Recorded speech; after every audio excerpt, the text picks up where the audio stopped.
Welcome back to the intelligent investor series in Telugu. This is episode 12. ఈ ఎపిసోడ్లో aggressive investor ఎలా invest చేయాలో చూద్దాం. లాస్ట్ ఎపిసోడ్లో డిఫెన్సివ్ ఇన్వెస్టర్ ఎలా ఇన్వెస్ట్ చేయాలో చూసాం. పాయింట్ నెంబర్ 1, అగ్రెసివ్ ఇన్వెస్టర్ అంటే ఎక్కువ ఎఫర్ట్స్ పెట్టాలి. ఇది మీకు కూడా తెలిసే ఉండొచ్చు. పాయింట్ నెంబర్ 2, ఎక్కువ ఎఫర్ట్స్ పెట్టి ఎక్కువ స్టడీ చేసి కూడా లాసెస్ రావచ్చు. పాయింట్ నెంబర్ 3, ట్రేడింగ్ చేయకూడదు. Point number 4, unpopular stocks. Market neglect చేసేసిన మంచి స్టాక్స్లో చాలా అండర్ వాల్యూడ్ స్టాక్స్ ఉంటాయి, అవి కొనాలి. పాయింట్ నెంబర్ 5, ఓవర్ వాల్యూడ్ స్టాక్స్ని షార్ట్ సెల్లింగ్ చేయాలి. షార్ట్ సెల్లింగ్ అంటే ఏంటి అనేది సపరేట్ కాన్సెప్ట్. మీరు యూట్యూబ్లో వీడియోస్ సర్చ్ చేసి చూడొచ్చు. నేను ఫ్యూచర్లో చేస్తున్న వీడియోస్ కొంచెం లేట్ అవ్వచ్చు. పాయింట్ నెంబర్ 6, స్పెషల్ సిచ్యువేషన్స్లో ఇన్వెస్ట్ చేయాలి. స్పెషల్ సిచ్యువేషన్స్ చాలా ఉంటాయి. ఫర్ ఎగ్జాంపుల్, ఒక కంపెనీ షేర్స్ బైబ్యాక్ చేస్తే దాని షేర్ ప్రైస్ చాలా పెరుగుతుంది. ఎందుకంటే షేర్స్ బైబ్యాక్ చేస్తుంది అంటే ఆ కంపెనీ ఓనర్స్కి నమ్మకం పెరుగుతుంది, వాళ్ళ కంపెనీ ఫ్యూచర్లో ఇంకా బాగా పర్ఫామ్ చేయబోతుంది అని. సో దట్ వాళ్ళ కంపెనీలో ఎక్కువ షేర్స్ వాళ్ళే కొంటే వాళ్ళకి ఎక్కువ ప్రాఫిట్స్ వస్తాయి. సో వాళ్ళ కంపెనీలో షేర్ హోల్డింగ్ని పెంచుకుంటున్నారు. సో ఖచ్చితంగా దాని షేర్ ప్రైస్ పెరుగుతుంది అని వాళ్ళకి తెలుసు. సో మీకు కూడా పెరుగుతుంది, మీకు కూడా ప్రాఫిట్స్ వస్తాయి. కాబట్టి ఒక కంపెనీ షేర్ బైబ్యాక్ చేస్తుంది అని న్యూస్ రాగానే మీరు కూడా వెళ్ళి ఆ కంపెనీలో ఇన్వెస్ట్ చేస్తే హై ప్రాఫిట్స్ వస్తాయి. అలాగే చాలా స్పెషల్ సిచ్యువేషన్స్ ఉంటాయి. Merger and acquisition, spin offs, special dividends, share buybacks. ఇలాగా నేను వీటి మీద కూడా వీడియోస్ చేయాలి ఫ్యూచర్లో. ఇలాగ పాస్ట్ వీడియోస్లో కూడా నేను చాలా టాపిక్స్ మీద వీడియోస్ చేస్తాను చెప్పున్నాను. అవన్నీ హోల్డ్లో ఉన్నాయి, ఎందుకంటే ఫస్ట్ ఈ బుక్ కంప్లీట్ అవ్వాలి. పాయింట్ నెంబర్ 7, ఇంట్రిన్సిక్ వాల్యూ కంటే తక్కువలో ట్రేడ్ అయ్యే స్టాక్స్లో ఇన్వెస్ట్ చేయాలి. ఇంట్రిన్సిక్ వాల్యూ ఎలా ఫైండ్ అవుట్ చేయాలనేది ఆ బుక్లో లేదు.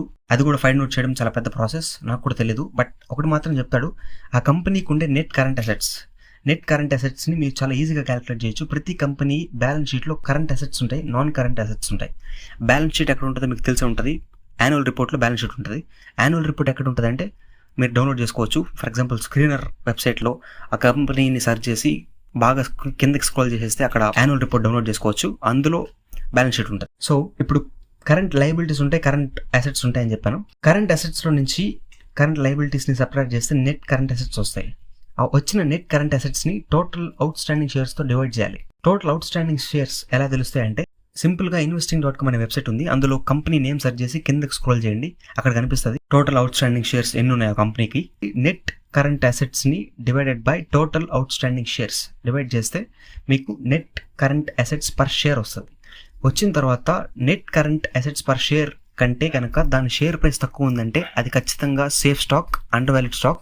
అలాగే మీకు చాలా కంపెనీస్ని రీసెర్చ్ చేస్తే ఇండియాలో అలాగే ఎన్ని కంపెనీస్ ఉన్నాయో తెలుస్తాయి.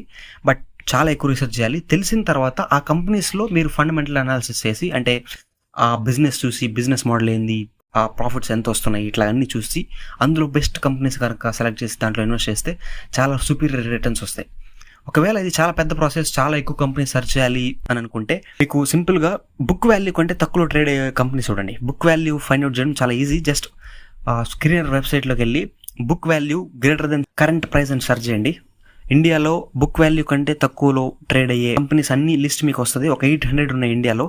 ఇప్పుడు మీరు చేయాల్సింది ఏంటంటే ఆ 800 కంపెనీస్లో ది బెస్ట్ కంపెనీస్ అయితే చూడాలి. అంటే ప్రాఫిట్స్ ఎక్కువ దేనికి ఉన్నాయి, ఏ బిజినెస్ బాగా రన్ అవుతుంది, మేనేజ్మెంట్ దేనికి ఉంది, ఇట్లా ఫండమెంటల్ అనాలిసిస్ చేసి చూస్తే అందులో ది బెస్ట్ కంపెనీ సెలెక్ట్ చేస్తే మీకు అందులో సుపీరియర్ రిటర్న్స్ వస్తాయి. అట్ ఎనీ గివెన్ టైం ఖచ్చితంగా అండర్ వాల్యూడ్ స్టాక్స్ ఉంటాయి మీరు బాగా రీసెర్చ్ చేస్తే అని చెప్తాడు బెంజమిన్ గ్రాహం.